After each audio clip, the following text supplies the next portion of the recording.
I'm County Supervisor Joe Simitian, and my office and I are very pleased to co-host tonight's program with the Commonwealth Club Silicon Valley. Let me just begin by saying that, in my view, we are lucky to live in one of the most diverse places in the country, but without understanding the diverse cultures around us, misconceptions can and will abound. The goal this evening is simple. It is to create a better understanding of Islam among the general public, and our topic tonight is fear of a faith, Sharia, surveillance, terrorism, the Muslim ban, what's real and what's not. Let me begin by introducing tonight's panelists who have agreed to discuss these challenging issues. Amina Jandali, to my immediate right, is a founding member of the Islamic Networks Group and also teaches at San Francisco City College. She received her bachelor's degree in history from the University of Illinois and her master's degree in Near East Studies from UC Berkeley. Amina frequently delivers presentations on Islam and has appeared on many news outlets speaking on issues relating to American Muslims. Then, Jihad Turk is the president of the Bayan Claremont Islamic Graduate School. He received his undergraduate degree in history and Arabic from UC Berkeley and his master's degree in Arabic and Islamic law from the University of Texas. He also co-founded the Muslim Christian Consultative Group and the Greater Los Angeles Muslim Jewish Forum. Ladies and gentlemen, please join me in welcoming Amina Jandali and Jihad Turk.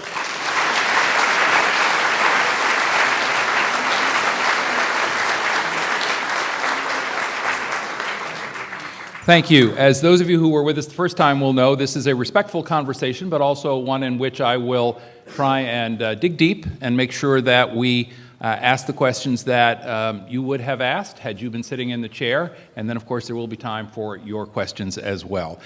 Let's just jump right in with the phrase, radical Islamic terrorists. I am looking at comments from some folks who couldn't be here. One of them is President Donald Trump,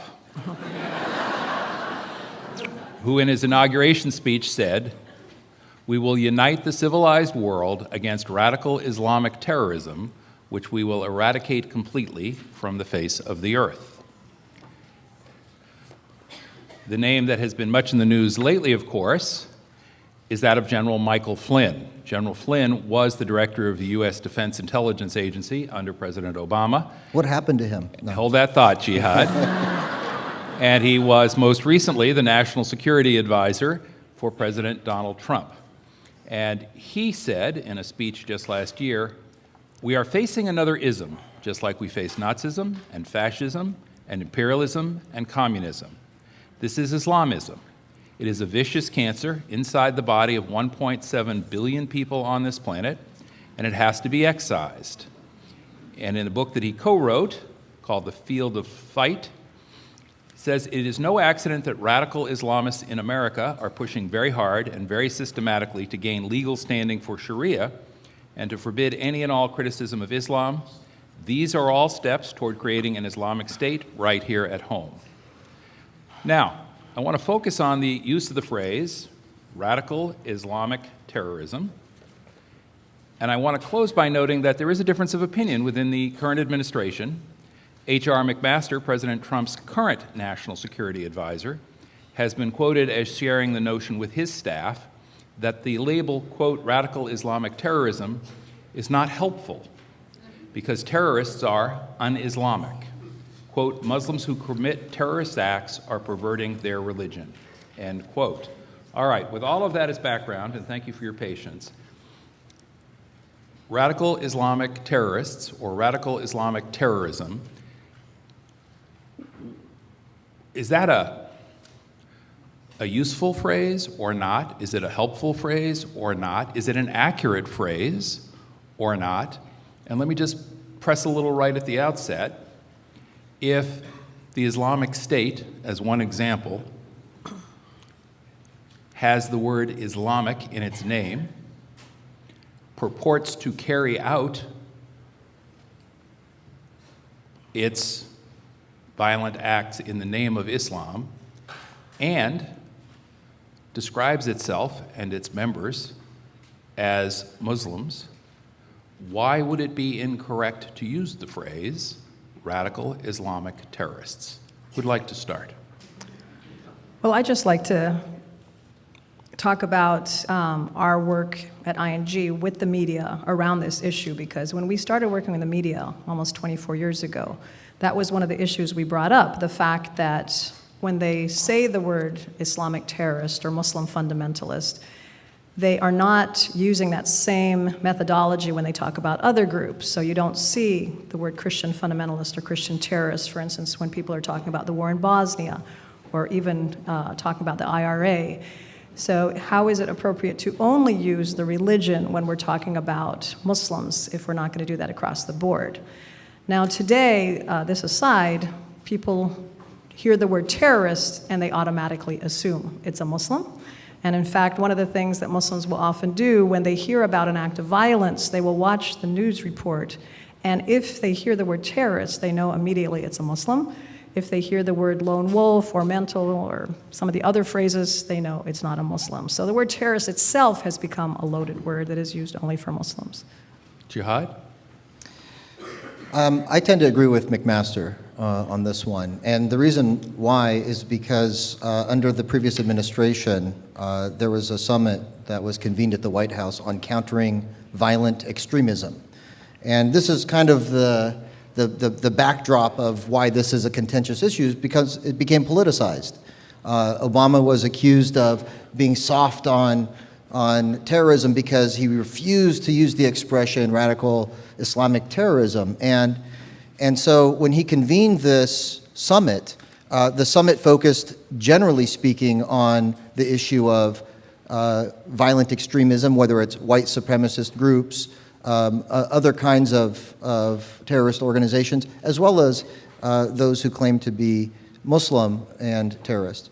And so in the run-up to that summit that I attended and was invited to participate in, there were a number of meetings that we had in Los Angeles with our delegation that went there, from law enforcement, from the various community leaders that participated. And we had the opportunity to meet with the senior representatives of Homeland Security, Jay Johnson himself, the Secretary of the Department of Homeland Security, FBI, and other intelligence communities, the White House administration, and the State Department that focused on these events. And a lot of the law enforcement tend to be Republican in their orientation. So I asked them frankly, I said, what is your take? You're at the front lines, politically conservative, but you're here dealing with this issue in a real way, not in a political sense. What do you think is the best term to use? And they said, we agree, even though they were Republicans, we agree with the Obama administration's approach to this, because when you call them Islamic, you are endorsing them as a legitimate expression of Islam. Now get to your second point as to, well, what about the fact that they call themselves Islamic State, et cetera? One of our faculty members at the graduate school that I serve at, he's African American. He converted to Islam some 30 years ago. And he taught for many years, he's at USC now, but he taught for many years in Michigan, University of Michigan. And after 9/11, when Al-Qaeda attacked the United States and the Twin Towers and the Pentagon, he was teaching a world religions course, co-teaching it with some other faculty. And here he is, a black man, before a class that was at least this large, if not larger. And he faced them in the aftermath of 9/11, and he wanted to put things in perspective as himself being, a Muslim. And he said, imagine if an African American went to the headquarters of the Ku Klux Klan and attacked it, bombed it, or shot it up, at whatever. And that black person happened to be a Muslim. How many of you would think that that person who committed that criminal act would be inspired by his faith to do that, as opposed to race, right? So they all said, well, it'd be race. Then he said, well, what if the same person committed that act, said that he did it because he was a Muslim? Only a few people raised their hands and said, well, he's, agreeing that he did it because he was a Muslim, but most people said, well, still, race is the issue. And the fundamental point that I would make, and I was on a panel, an NPR program with Adam Schiff, who's the senior intelligence committee member, ranking intelligence committee member of the House of Representatives, representing a district in Southern California, on this issue, and the head of RAND's Corporation Counterterrorism Unit a couple of years ago. And we were asking the same question, like, well, is it Islamic? Is it Islamic? And basically, we were all in agreement that what's really going on, and even though media doesn't do a good job of covering it, what's really going on in places in which there is ideologically motivated violence, it takes places in countries in which there is a military conflict struggling for political power, and sometimes regional countries are playing a role to up the ante in terms of arming the different parties. Part of what's going on is competing nationalist narratives and identity politics in which religion plays a role of a sort of a tribal or nationalist or ultra-nationalist narrative. Now, in places like France, where they just had the election, you have ultra-nationalism, and religion really wasn't exactly part of Le Pen's movement, but you have other countries in which it is a part. Northern Ireland, for example, you had the Catholics against the Protestants. It wasn't the Catholics. There wasn't anything in Catholicism that led the IRA to commit acts of terrorism. They were trying to secure political power. The same thing in Iraq. Who were the three groups? And we just now decided we're going to support, as a country, the Kurds. The three groups fighting in Iraq, and I'll stop here because I'm going a little bit long, but the three groups fighting in Iraq are the Sunnis, the Shiites, and the Kurds. Well, the Sunnis are Sunni Muslim, the Shiites are Shiite Muslim. What religion are the Kurds? Well, sometimes people say, well, they're Christian. No. Some people might say Muslim. Okay, well, what kind of Muslim? Sunni or Shiite? And the reality is, and many of you might not have thought about it, the reality is they're Sunni Muslim. Who are they fighting? The Sunni Muslims. So it's really not about Sunni Islam. It's about nationalist identities competing for territorial control in the region of Iraq, plus Iran and Saudi Arabia and Turkey and the United States and Russia. Let me go back, though, to the push point on this, which is folks who have a different point of view would say again, if people call themselves Muslim, if the word Islam is in the name of their organization, and if when there is an attack, the attack is made, quote, in the name of Islam, why then is it inaccurate, if it is, to use the phrase radical Islamic terrorist? Well, I would go back to the KKK example, because what is the symbol of the KKK? What is it they plant on the lawn of the person whose house they're attacking? But would most Christians call them a Christian group? So just because they call themselves Christian doesn't mean that they represent Christianity. And certainly the world would be a terrible place if every time people did something in the name of a particular religion, everyone would agree to that.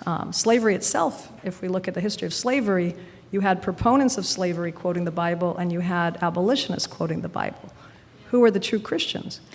And yet, again, folks who are pressing this point are making the argument that there are supporting tenets of Islam for this violent action.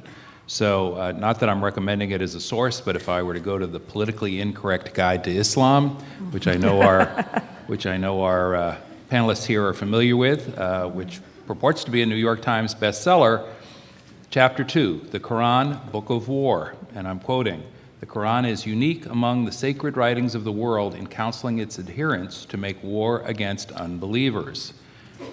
Goes on to say, PC myth.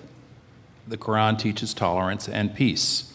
And if I jump ahead to Chapter 3, Islam, religion of war. Guess what? And again, I'm quoting, "Muhammad taught his followers that there was nothing better or holier than jihad warfare. Muhammad told his men to offer non-Muslims only three choices: conversion, subjugation, or death.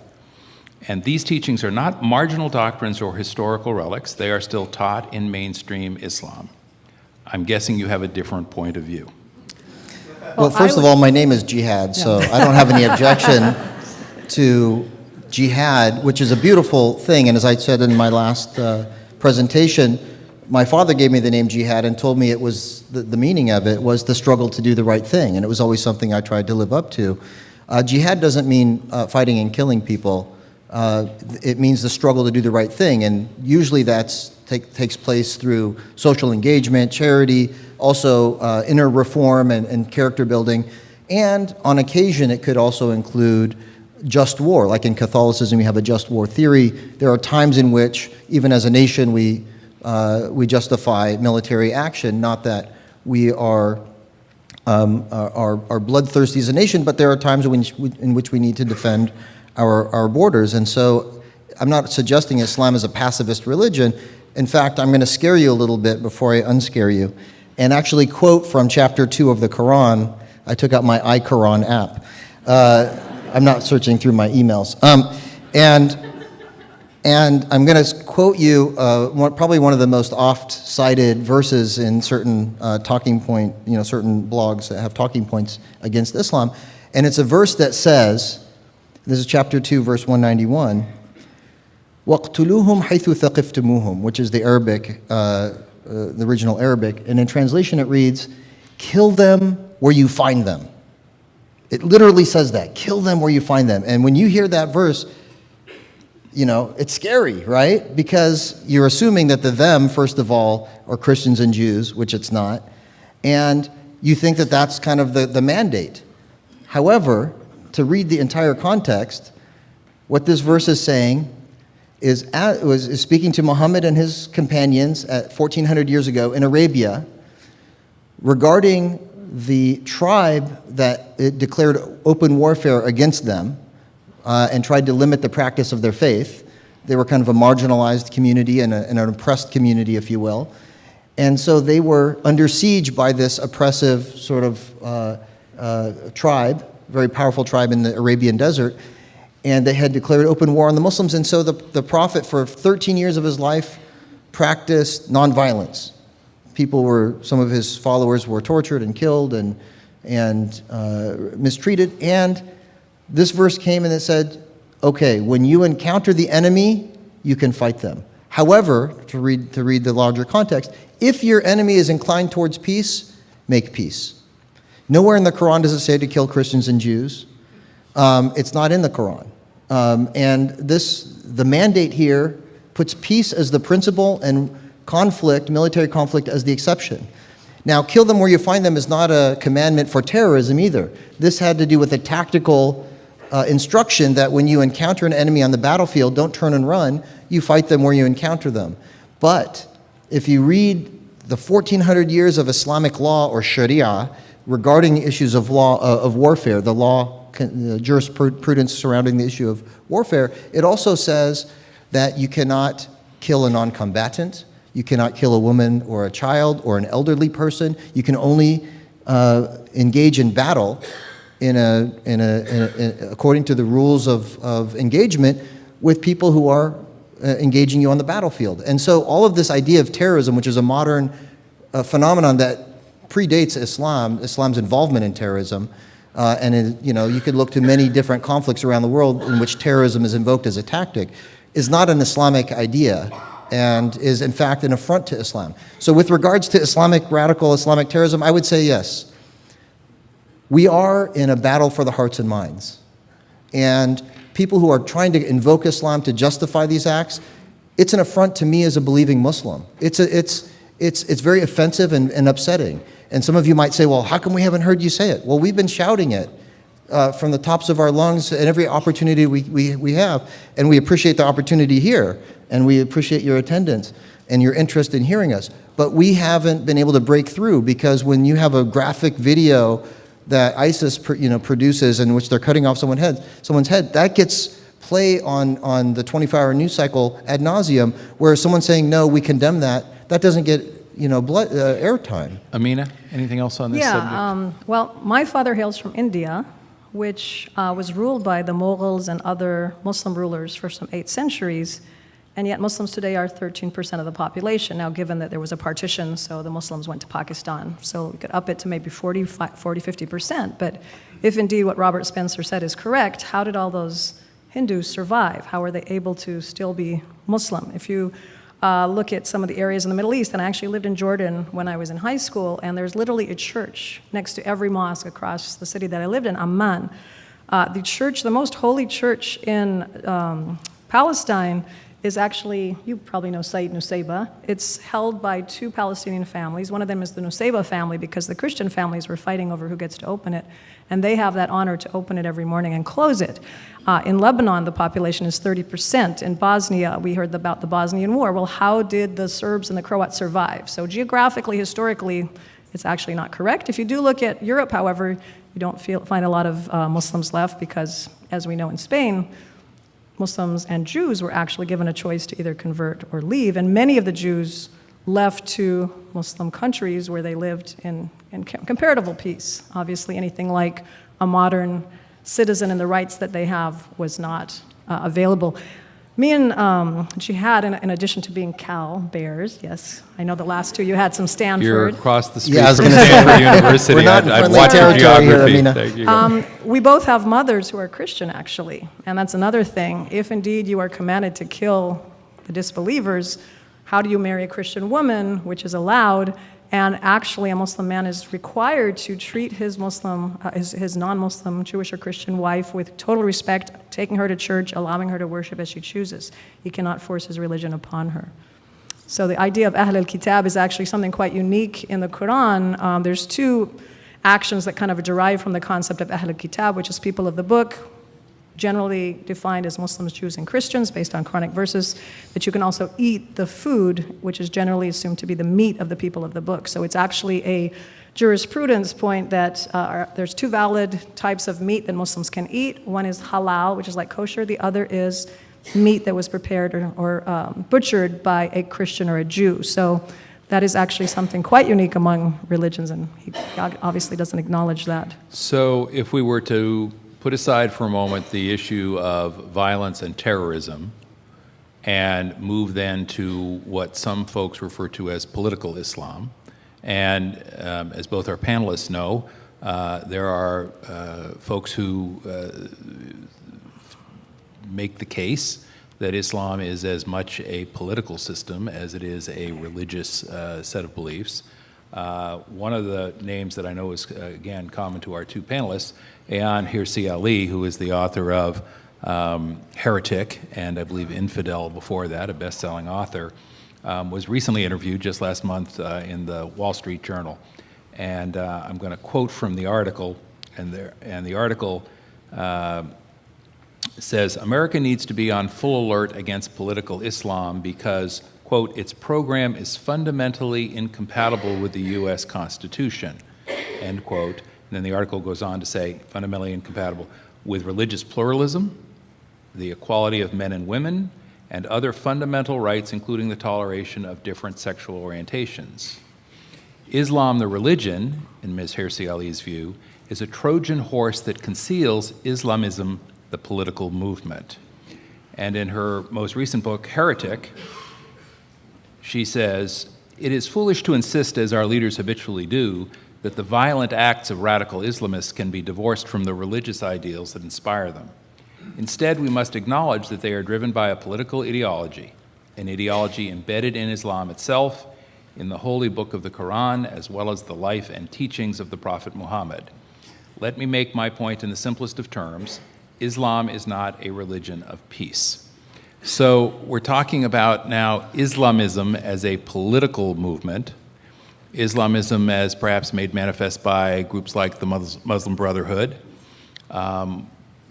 who are active politically in, I think, close to a dozen nations around the world in terms of their representation in political bodies or governmental bodies in those countries. The question then is, what about political Islam? Is that real? Is it something that we should be concerned about, fearful of? Your take. So I just want to address the issue of, Islam versus Islamism first. I mean, the whole notion that Islam is a thing is obviously like any religion. You have 1.6 billion people, you have 14 centuries of practice, and you can't really summarize that and say it's this way or that way. The first leader of the new Muslim community in jihad talked about the wars or the battles that took place, because basically when Muhammad began preaching monotheism, and the main focus of Islam was on monotheism, he was rejected by the majority of the people in Mecca, the Quraysh. And for 13 years, as Jihad mentioned, the people were persecuted but didn't really fight back. And then only after they moved to Medina, where they were invited to now openly practice their religion, did this warfare take place for the next 10 years. Eventually, Muhammad was able to go back into Mecca in a bloodless coup, and Islam began to spread throughout the Arabian Peninsula and onward. And so in the life of the Prophet Muhammad, yes, indeed, he was both the religious leader as well as the theological and political leader. Can't really make a comparison, maybe King Henry, but I don't think that's a great comparison. After he died, there followed what are known as the four righteous caliphs, who were known for their piety, for their early acceptance of Islam. And after them, it reverted to the Umayyads, Abbasids, and eventually the Ottomans. I would say that the idea that there was no division between politics and religion is actually not true, because you had, during different times and these different dynasties, all-out conflict between scholars such as Ibn Hanbal, who was actually imprisoned by one of the Abbasid caliphs. The Umayyads and the Abbasids were generally, as most rulers are, concerned with warfare, building palaces, dancing girls. They weren't terribly pious people. And it was really the scholars who upheld the religion and often reminded the rulers that they weren't doing a very good job. And for that, they paid a heavy price. So this whole notion that there's always been this meeting of politics and religion is actually not upheld by history. They were called the caliphs, but did that mean the same thing as the first righteously guided caliphs? Most people would say that is not the case. So the very notion of an Islamic state, I would say, is not based in history. Are there groups today that are trying to revise this ideal? There are, and most of them look at those first four caliphs, but there's a spectrum. And I don't, again, to talk about Islamic State, which, by the way, most Arabs disdainfully call them Daesh because they don't want to acknowledge them as being Islamic. It's almost a joke that you can come out and claim to be a caliphate. You can't just stand up and say, I'm the caliph. Anyone who seeks power, first of all, is exempt from power. It's a responsibility not to be sought after. Nobody took this seriously. I mean, the guy I haven't heard from him for a couple of years, so I don't even know if he's still alive. But the very concept of Islamic State itself is very much in flux. So what Taliban consider an Islamic State might be very different from Saudi Arabia, which is a monarchy, which goes against the whole concept of shura, which is, mutual consensus. Are they an Islamic state? Is Iran an Islamic state? Just because you call yourself an Islamic state does not mean you're an Islamic state. And let's go back to the Muslim Brotherhood, who, as I say, is active in probably a dozen countries or more around the world, and who I believe have parliamentarians in at least 10 nations across the globe. What's the intersection between politics and religion in the places where the Muslim Brotherhood is active? And is any of that relevant to what's going on here in the United States? So I can maybe tackle that one. Think of the Muslim Brotherhood in this way. In the United States, we have the Christian Coalition, right? Do they have a different form of government? Well, I mean, they probably would like to abolish the Johnson Amendment, or to, have the state maybe be more involved in supporting a religious denomination, or Christianity in particular. They might blur the lines and go against the grain on a number of things, but fundamentally they're still part of a democracy. They're advocating for elections and more of their leadership to be in elected office, but it's not like they have a different form of government. Similarly, you mentioned that there are a number of people who are elected members of parliament in a dozen Muslim nations that identify as part of this Muslim Brotherhood. It's kind of like the Christian coalition of the Muslim world, in which case they're participating in those states that have a participatory government. And maybe they have different values, or they have a different posture with regards to the understanding of Islam and the way that governance should engage with religion, but it's not a different form of government. Olivier Roy, who is a very famous French expert on this issue, unlike Ayaan Hirsi Ali, who's quite frankly a hate monger and is not an expert in this field. Olivier Roy wrote a book called The Failure of Political Islam back in the 1990s and was responding to the call from the Muslim Brotherhood in places like Tunisia, where the Arab Spring began, and said Muslims are just advocating for reform because their governments were corrupt, but they don't really have, other than rhetoric, they don't really have an alternative form of government. Full circle now, Arab Spring began in Tunisia.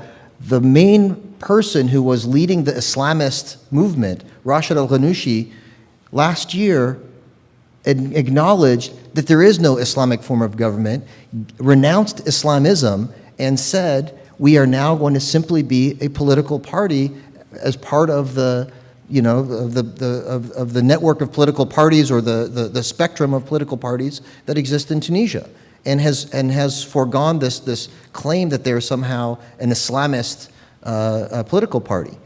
And so really they're advocating the values of religion, which is justice and fairness and prosperity and things like that. So yeah, I would say that the call of the Brotherhood in many of the places is really a reaction to, a response to oppressive regimes, oppressive governments, rigged elections and other things, and they are invoking religion as somehow a uniting call to get people to somehow push back against this injustice. Amina? Yeah, I mean, I just think it depends on what country we're talking about. I mean, so Erdogan, for instance, who has been criticized for his increasingly dictatorial attitudes, but, when he first started, he was, doing a pretty decent job. His wife... And Erdogan is? Oh, he's the now president of Turkey, previously prime minister. And, yeah, it's looking a little scary, the route he's taking, so I'm not defending him. I'm just saying that, surprising to many people, he was able to govern what was formerly quite secular country, despite the fact that his wife wore the headscarf. I mean, he didn't go in there and turn it into a Taliban-type state.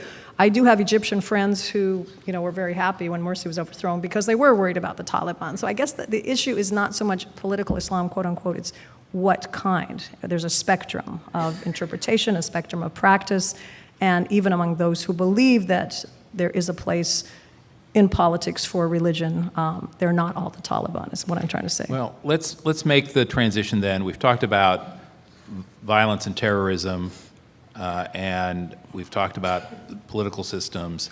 And Jihad, you made the observation that there really isn't an Islamic political system, but I'm guessing that some in the auditorium are saying, well, what about Sharia law?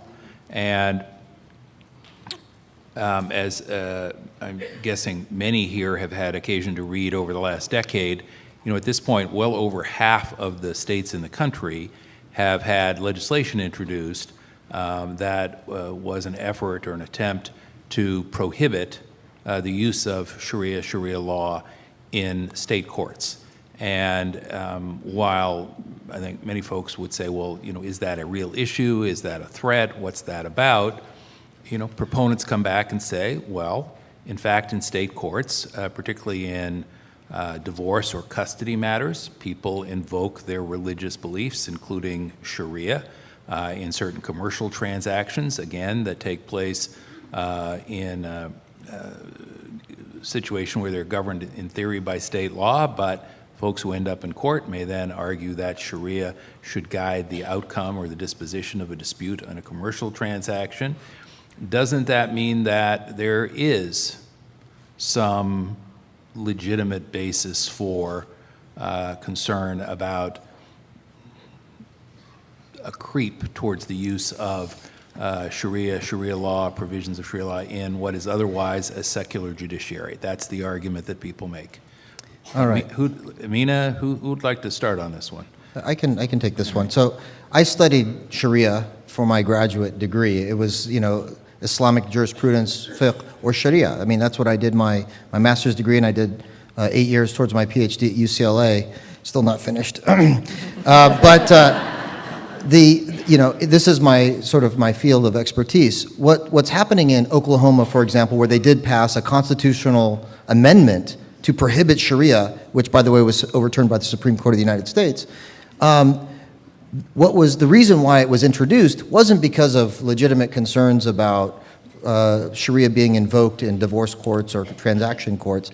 It was because a politician, strategist, political strategist, decided that there was such fear and anxiety about the actions of the Taliban in Afghanistan and the mistreatment of women, which they do, and the brutal kinds of punishments that they exact there, stoning and other things. There was so much fear and concern about Islam and terrorism and Sharia in general that a strategist sat down one election cycle and said, listen, we can scare people to the polls to vote for our candidates if we also include an amendment that is, has these wedge issues: anti-immigrant, that is, that is anti-LGBTQ, and that is anti-Sharia. And we can get people to vote for our ticket down the line. It has nothing to do with the actual substance of these. Consider for a moment the Jewish community court here in California. They actually have a system of arbitrators who adjudicate for the Jewish community Jewish divorce. It's called a get. And there's a big problem in the Jewish community how to get a get, because if there's a civil divorce but the man doesn't issue a divorce to his wife, she cannot remarry according to Jewish law. And so they have these systems in place to arbitrate and then to intervene on occasion on behalf of the woman to get her a divorce. Now, if a community does that outside the jurisdiction of the court, then that's that which is practiced here in the Jewish community, that's fine. Now, what if there was a prenup in which let's say the settlement would be in accordance with Jewish law or Islamic law or whatever to determine who gets what by way of the finances of the household? If that was a prenup and it was agreed upon by the parties and the court is simply implementing that, there's nothing fearful that it's going to somehow impose itself on the rest of society at large. This is a private contract between two individuals, and the court is simply enforcing it. So there's not really a there. It's more fear-mongering, identity politics, wedge issues, election cycles, and the people are preying on ignorance and fear that exists in society. Amina? Well, when I got here, I actually practiced some Sharia because if you remember, I went to the bathroom, I washed up, and then I told you I was going to go perform my afternoon prayer. So that would be, practicing Sharia. You can't really be an adherent Muslim without practicing some Sharia. So Sharia it's not a set of laws, it's an understanding that is believed to be derived from the Quran, which is considered to be the holy text, the revealed text from God, and the Hadith, which refers to the sayings of the Prophet Muhammad. And then those become the basis for laws of how to pray, how to fast. Ramadan's coming up. How do we know what to do in Ramadan? What doesn't specifically say in the Quran? Well, we look at the Hadith, and scholars have determined that it means, fasting from before the sun rises until the sun sets. And what do you do if you're not able to fast? So all of this is based on rules that were developed over the centuries, taken from those two sources. Sometimes there is no clear ruling, and there's something in Islam called ijtihad, which means independent reasoning, which, I do it on a daily basis because even if I walked around with the Quran in one hand and, the Hadith, there's, multiple volumes, I wouldn't find the answer to everything in the Quran. I mean, the whole issue of can women drive?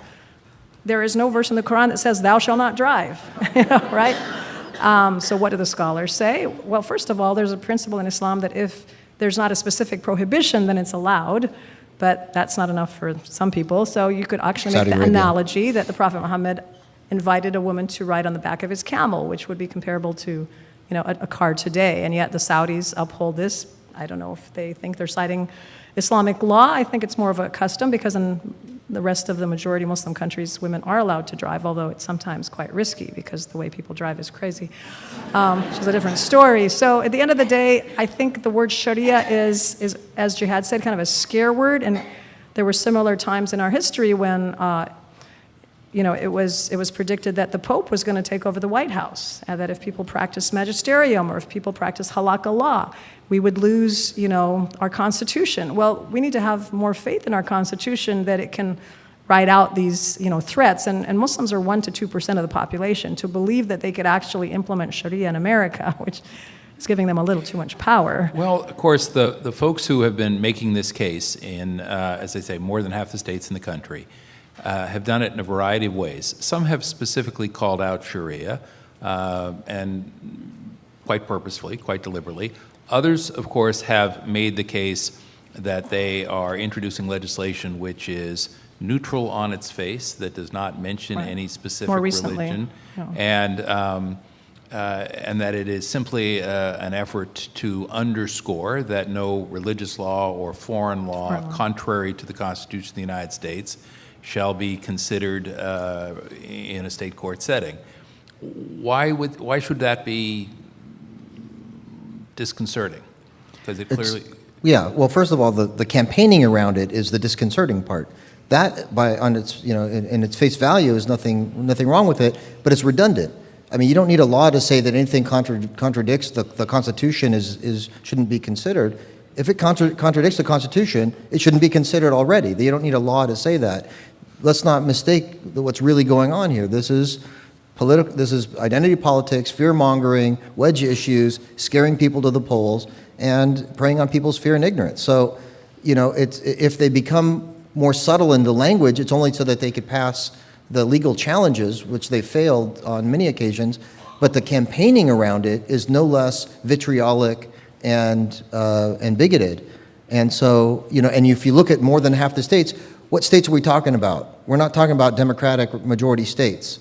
So, this is a political wedge issue. And actually, a lot of the states, there's not a lot of Muslims there to even worry about. Less than 1% of the population, so it's not a real Well, those particular threat. states have even less Muslims. Yeah. I mean, if we're talking about Fremont, okay, maybe, but we're talking about Mississippi. I mean, some of the states where you really do not have a large population.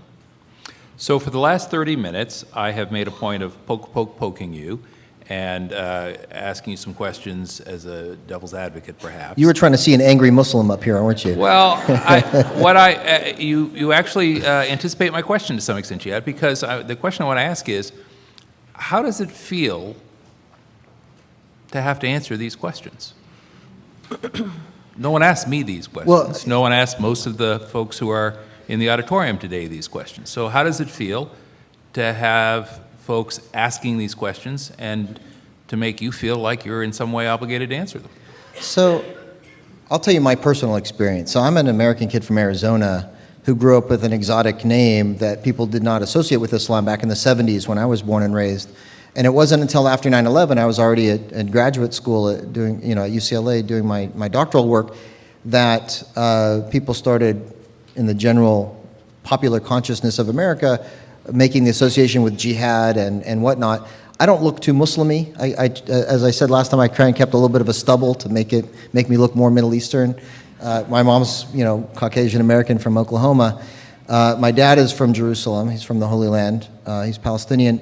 But I have to say that I don't face personal discrimination. Maybe because I'm approachable, culturally I'm American, I don't have an accent, and so when people say, "Oh wait, jihad, doesn't that mean holy war?" It's a sincere question. I don't face bigotry, animosity, hatred, and so for me, I feel more reaffirmed in my American Muslim identity and the American spirit or the Christian spirit, the patriotism that I feel is in some ways, I'm reaffirmed in that by the openness that my fellow American has, and I appreciate the question because there's an interest in learning, and that's why I'm encouraged by such a large attendance here tonight, because there's an openness to wanting to understand, because it is scary what you see on the news. If I wasn't Muslim and I saw what I see on the news without having the greater context, I would be scared of Islam and Muslims. So, it's very reasonable and understandable, but that openness that I'm approached with by my fellow citizens is, to me, it's heartwarming. It's not frustrating. I hear some young people, who just want to fit in. Oh, why do I have the burden of having to explain all the time, et cetera? And maybe Amina can speak to this, who wears a headscarf and is identifiably Muslim. She might have a different experience that I'm interested to hear about. But for me personally, I take on the challenge with enthusiasm and am encouraged by the receptivity that I have. Amina? It can be tiring. I mean, I do this on an ongoing basis. You don't really realize it until you're in a situation where you're talking with other religions on an equal footing, and everyone gets asked the same question, and everyone has to answer it. So when you're the only one on the hot seat, sometimes it's challenging. And sometimes the people of other religions get to kind of answer the easy questions, like how do you pray? And that sometimes seems unfair. But like Jihad said, I understand it. I mean, the polls show that 60 to 80% of the news stories about Muslims have to do with violence. Every time a Muslim does something, you're going to see tenfold if someone else who wasn't a Muslim did it. And if that's all you're seeing, that's all you're hearing, you don't know a Muslim personally, you haven't read a book about Islam, I can't really blame people. I think it's important that Muslims are up here representing themselves because we don't always get to be on television, although I know Jihad has. Joe, if I could, the topic at hand, to me, is such an important topic that when I was doing my graduate work in a very arcane, medieval, history and theology and philosophy, et cetera, of Islam, I took a lot of courses trying to answer for myself what went wrong. Like, why are so many Muslims involved in violence around the world, and why is that such a headline? And after years of trying to wrap my head around it, I finally came up with, I think, a very reasonable explanation and understanding that allows me to look at all of those actions and other acts of political violence around the world with one united lens. But we don't have enough time for me to explain what that is, so that's okay. No, I'm just kidding. So I'll say it in a nutshell, because I know that there are a lot of questions to get to.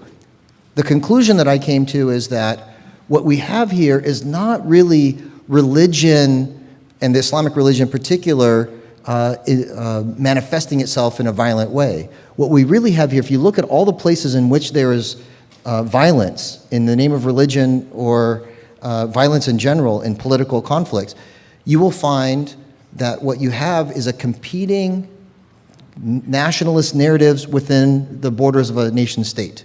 I'll say that again. In all of the places in which there is bloody conflict, oftentimes religion is invoked as part of that, not all the time. They're in places in which there are competing nationalist identities within the borders of a nation state. So outside the Muslim context, I already invoked Northern Ireland, and you all know what was going on there. There's two different Christian groups, and one of them invoked terrorism or utilized terrorism regularly towards that political end. But let's take just to give you a sense of how any religion can be instrumentalized towards ultra-nationalist narrative. Let's take the example of what most people would think is the most peaceful religion on earth, which is Buddhism. Thank you. Myanmar, Burma. President Obama went there, and he called them out on the mistreatment, and I'm being gentle here, of the Rohingya Muslim community. Now, 2% of Myanmar or Burma are Muslim, and it's a majority Buddhist country. Now, they were a military dictatorship until recently. The Nobel laureate there was one of the champions that helped transition the country to democracy. Well, what happened? We hosted at our university a State Department sponsored trip of Buddhist monks from the area in which Buddhist monks were from their temples, encouraging their community to go out and hack up the Muslim minority population. And the monk who was from that region, obviously not one of the extremist monks, he came and he says, "Teach us how we can get along in peace like you do here in the United States." I said, "You guys are Buddhists. Why are you coming to me for that?" He said, "Well, you don't understand. The military intelligence community infiltrated our monasteries and are invoking Buddhism to rally the community in our new democracy to promote an ultra-nationalist narrative. They're invoking Buddhists to encourage people to go out and commit acts of murder and mayhem against the minority community." Buddhism.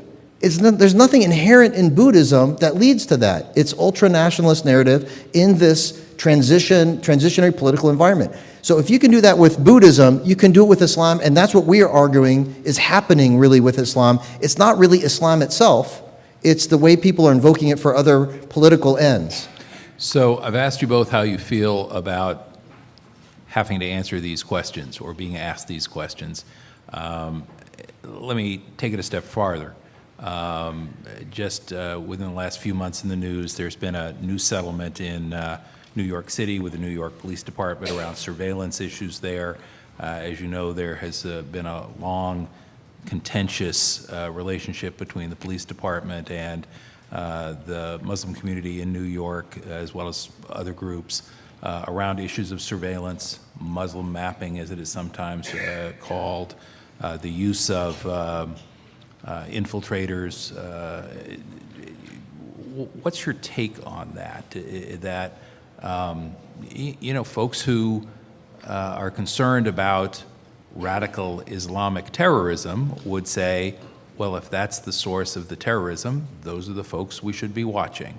And obviously, in the New York setting, the Muslim community pushed back and has achieved a settlement now with the New York Police Department, putting some greater set of limits or boundaries around police department activities. But your take, your experience, if any, with these issues, Amina? I know they have a lot of experience in LA, but it just doesn't work. There's no proof that it works at all. What it does is it alienates the community.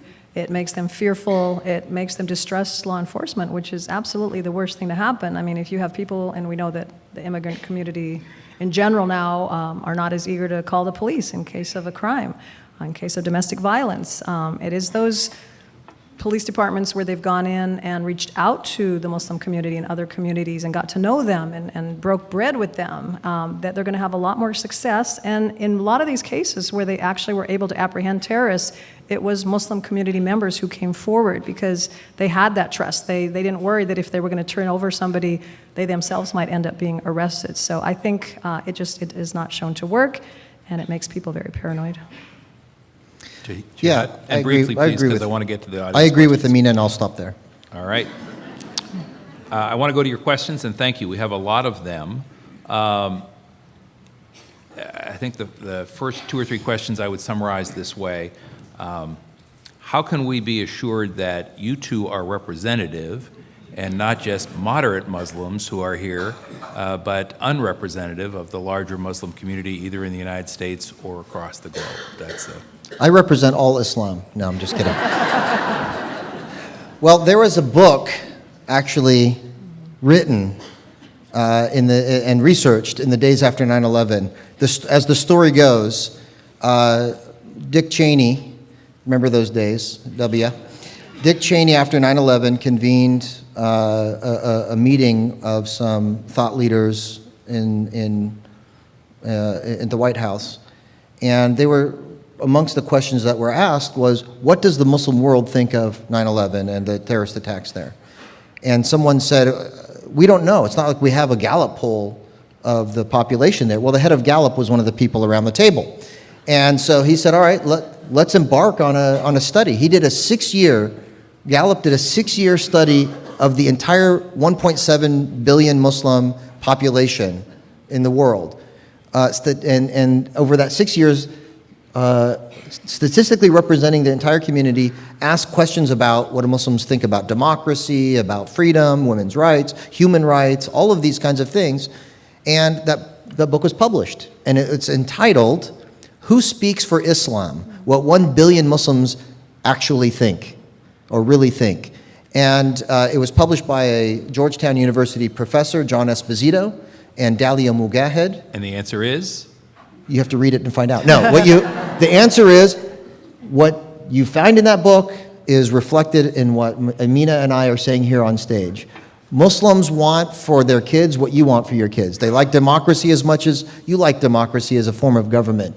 They love human rights. They are more opposed to terrorism than your average American, according to that study. So it might be surprising. More Americans support terrorism than Muslims do, percentage-wise. So read the study. Gallup did it. So it's not a fly-by-night kind of an institution. All right. Next question, because I want to make sure we get time for audience questions. Amina, there are a number of questions that go to an issue that Jihad addressed earlier, so I want to address this to you, which is, why don't folks in the Muslim community speak out against violence and terrorism when it occurs? And this is an issue that Jihad already responded to, so I'm going to go to you and get your take on that.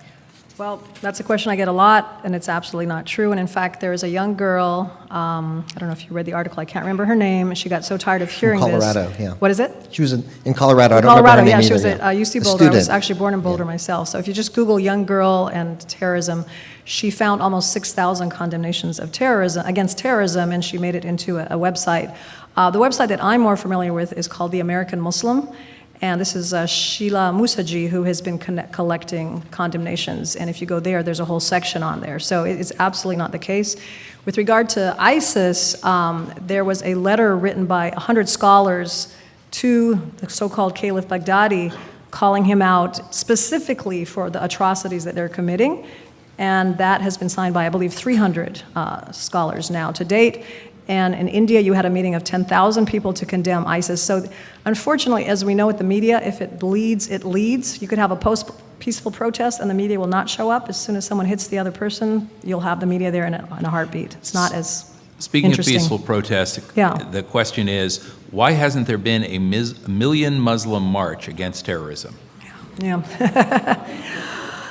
I think Muslims might be a little worried to come out by themselves to do that, and I think it would be good maybe to have it with all groups working for peace. Some people might say that the Women's March was really that, so maybe it takes a woman to do that.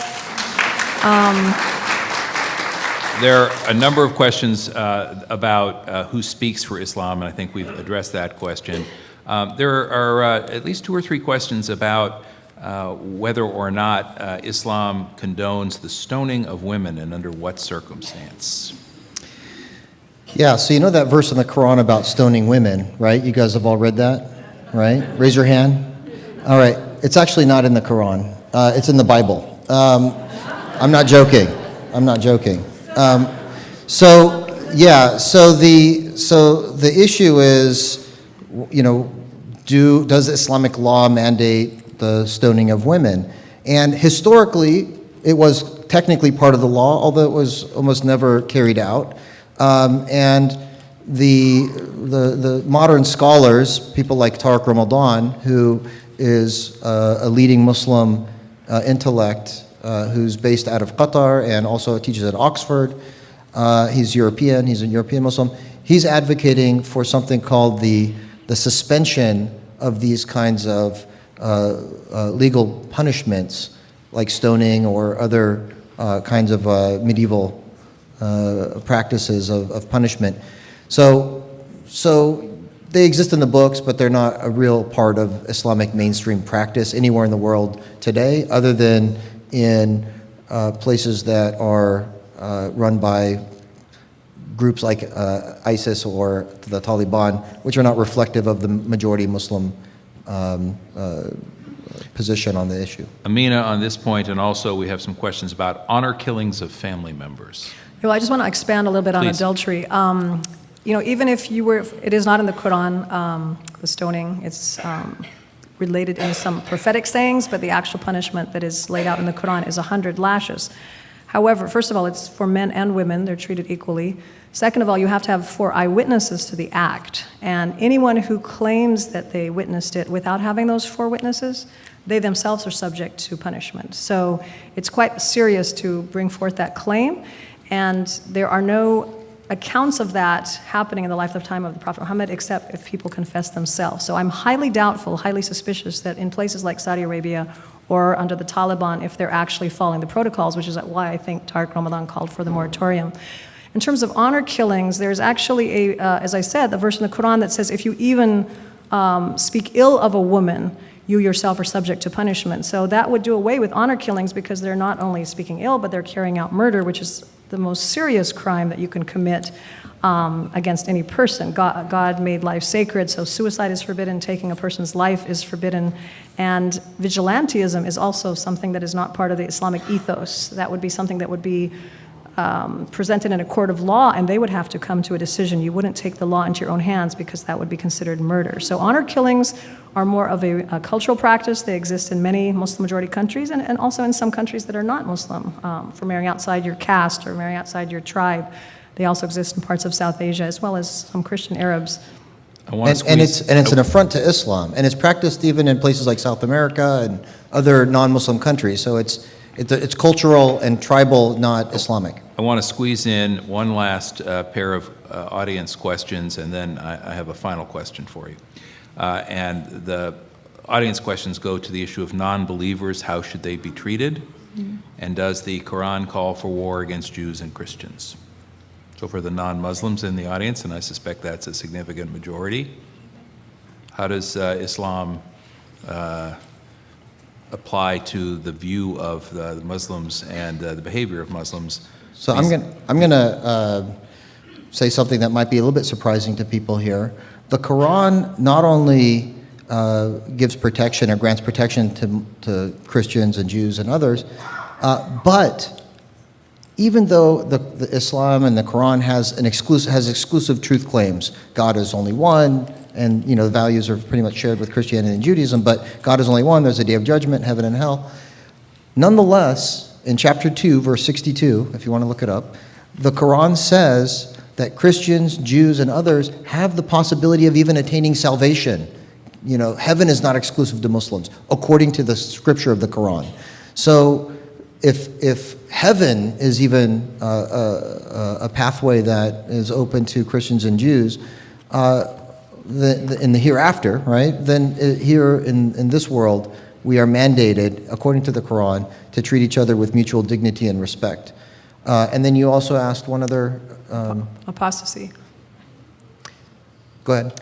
So, to add to that, I'd already mentioned about Christians and Jews being specifically referred to in the Quran as people of the book, that you can marry a woman of the person of the book. So how could you be mandated to kill your wife? That wouldn't make sense, especially if you had a big wedding. And like I said, if you travel in Muslim-majority countries, you will see churches, you will see synagogues, you will see temples. How does that, how can you deny geography? These percentages who have survived, how do they survive? How do the Lebanese Christians survive?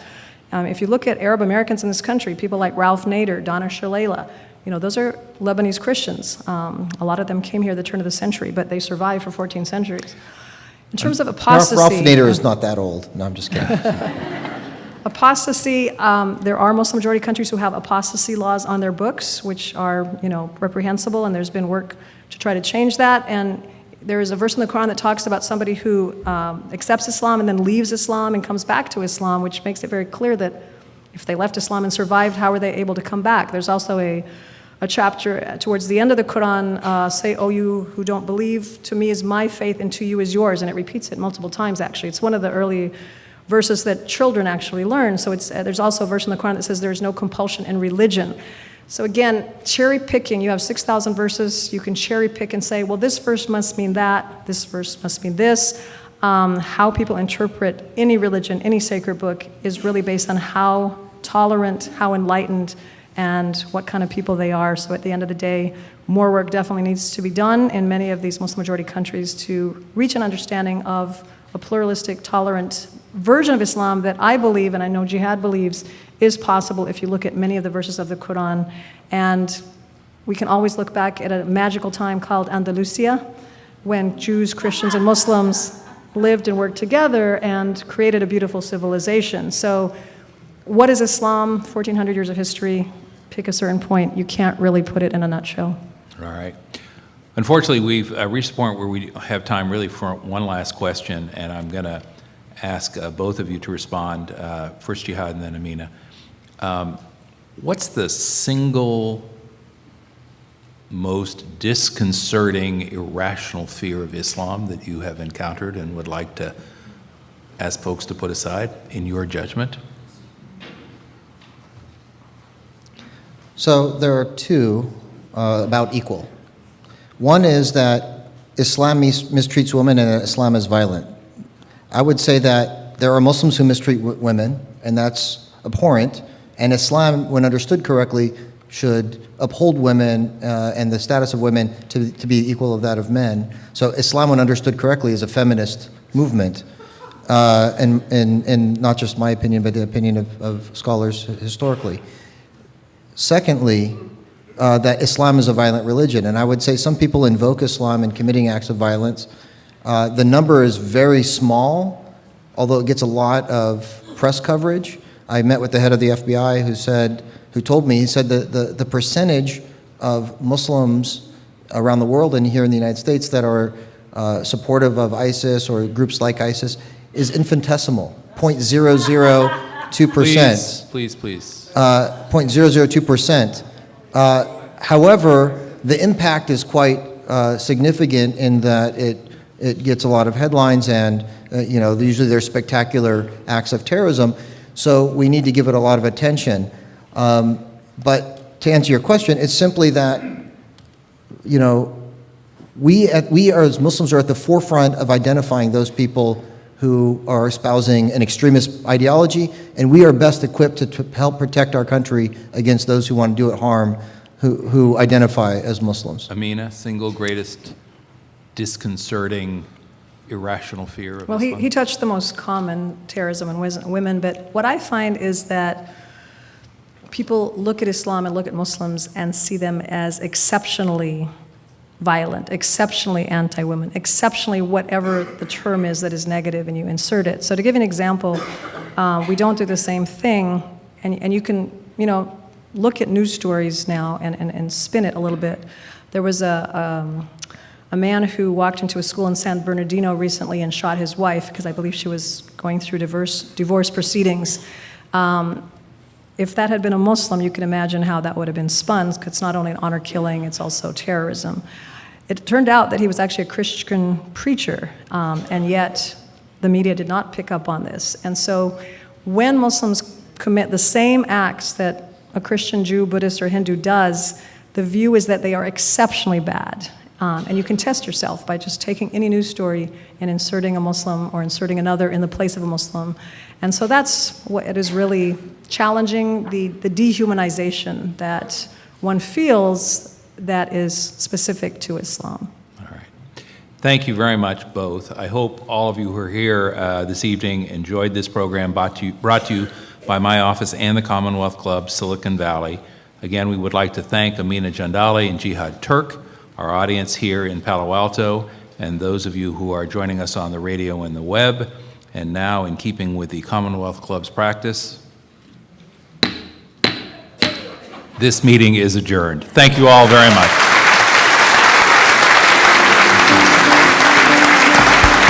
Thank you all.